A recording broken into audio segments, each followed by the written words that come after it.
reaction when I heard that Google was starting this was twofold, right? One was excitement. Excitement that an organization like Google was taking this issue on. I think a lot of corporations, organizations, leaders have shied away from having this conversation and this dialogue.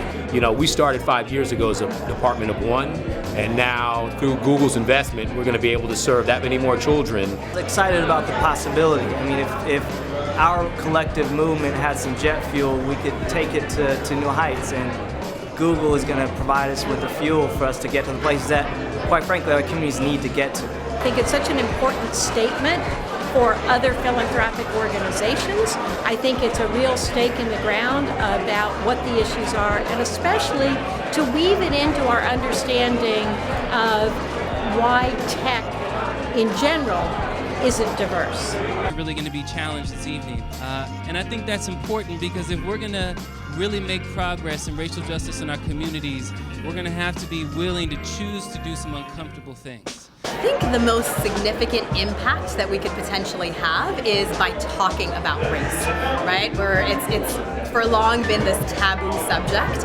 We don't approach it. It's very difficult for us to talk about it outside of the context of other inequities, right? We tend to lump it up with all of the other inequities that we have. And I think the greatest impact that we can have as a society is to take a pause and say, we are going to talk about race, period. It's simply that thing that we just have to stop if we're going to come closer together, if we're actually going to have hope of moving towards being one nation under God with freedom and justice for all of us. Of years, we'll be able to align our funding with the Measure N funds. The Google investment allows us to accelerate the conditions and recruit the kind of people to get the academy going on now.